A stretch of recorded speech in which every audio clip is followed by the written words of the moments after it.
बोझ। कविता अपने माता पिता की बहुत लाडली थी। 3 बड़े भाइयों की बहन थी। कोई भी चीज मांगने पर उसी वक्त सामने हाजिर हो जाती थी। पूरे घर में रौब था। उसका पूरे परिवार और नौकरों पर राजकुमारी की तरह हुक्म चलाती थी। कविता स्कूल में भी पूरा रौब था।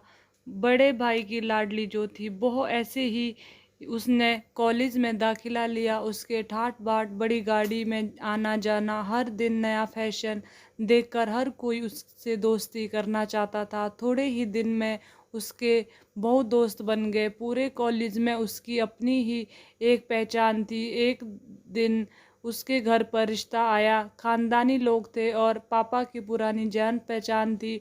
उसके साथ कविता के साथ कोई भी ज़बरदस्ती नहीं थी, पर कविता ने फिर भी हाँ कर दी, क्योंकि वो अपने परिवार से बहुत प्यार करती थी। वो जानती थी कि वो उन लोग उसका अच्छा ही सोचेंगे। लड़के का नाम राज था। राज काफ़ी पढ़ा लिखा और समझदार लड़का था। ससुराल वाले भी बहुत अच्छे थे। ससुराल में कविता की जगह वैसे ही थी जैसे कि मायके में। कोई भी कार्य कविता की सलाह के बिना नहीं होता था। सबकी लाडली बहू बन गई थी वो। फिर उसके घर एक बेटे का जन्म हुआ। राहुल कविता का जान से प्यारा था पोता ससुराल वाले तो फूले नहीं समाते थे। कविता कभी कभी सोचती थी कि उसकी किस्मत कितनी अच्छी है। उसका हर अपने अपना उससे कितना प्यार करता है। चाहे जीवन में कैसा भी समय आए, मेरे अपने हमेशा मेरे साथ है। मैं भी अकेली नहीं हो सकती। कितनी खुशकिस्मत हूँ मैं। पर शायद कविता की खुशियों पर उसकी अपनी ही नज़र लग गई थी। एक दिन वो मायके जाने की जिद कर बैठी। राज को बहुत काम था, लेकिन वो फिर भी उसे ले गया। रास्ते में उनकी गाड़ी अन्य गाड़ी से टकरा गई।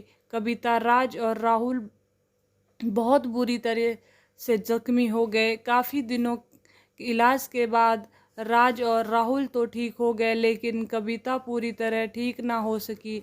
सर पर चोट लगने के कारण वो अपनी आंखों की रोशनी खो बैठी।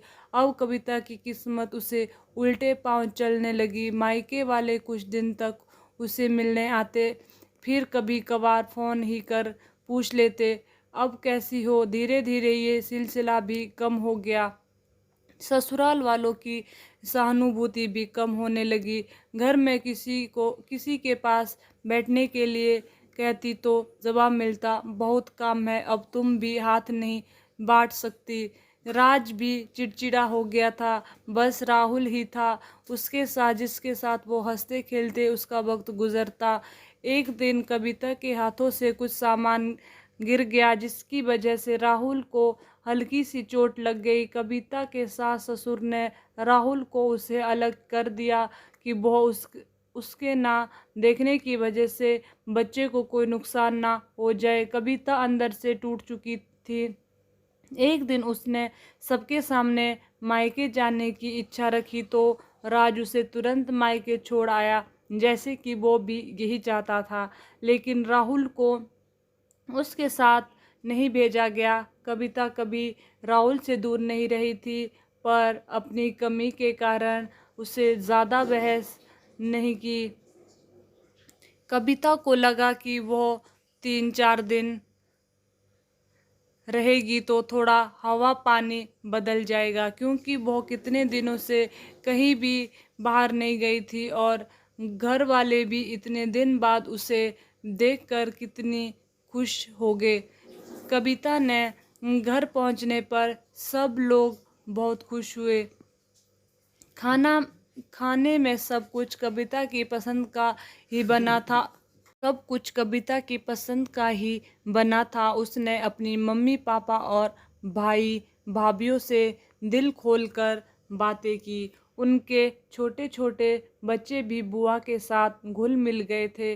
रात को सोने के वक्त जब वो कपड़े बदलने लगी तो उसे पता चला कि उसका बैग तो बहुत भरा हुआ था।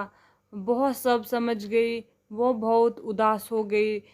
कुछ दिन तक तो सब ठीक रहा, फिर जैसे सब बदलने लगा। सबका व्यवहार बदल रहा था। सब लोग जैसे थक चुके थे उससे।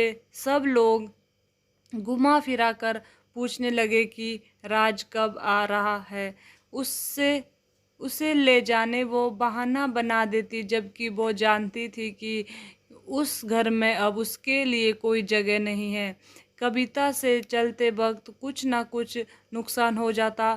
थोड़े बहुत टका टोकी उसे सुनाई देती, वो टाल देती। एक दिन उसके हाथ से लगकर एक कीमती फूलदान टूट गया। छोटी भाभी ने बहुत हंगामा मचाया। कविता के माता पिता रोज रोज के झमेलों से तंग आ गए थे। उन्होंने राज को खुद फोन कर बुला दिया। राज कविता को अपने घर ले गया। कविता को अपने परिवार वालों से ये उम्मीद ना थी, जिस कविता के कहे बिना घर में एक पत्ता भी नहीं हिलता था, उस घर के लिए वो बोझ बन चुकी थी।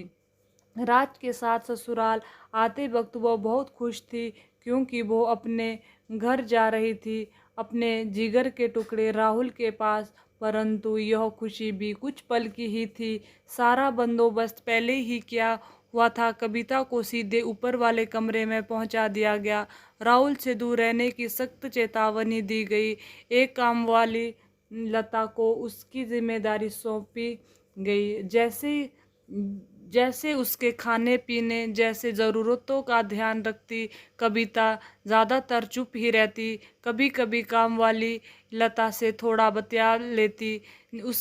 उसके ज़रिए राहुल का पता चल जाता। सबकी लाडली बेटी और बहू सबके लिए बोझ बन चुकी थी। Please guys, subscribe my YouTube channel, ज़्यादा से ज़्यादा शेयर करें, और अगर ऐसी कहानी सुननी है तो मेरे चैनल को प्लीज़ सब्सक्राइब करें। धन्यवाद।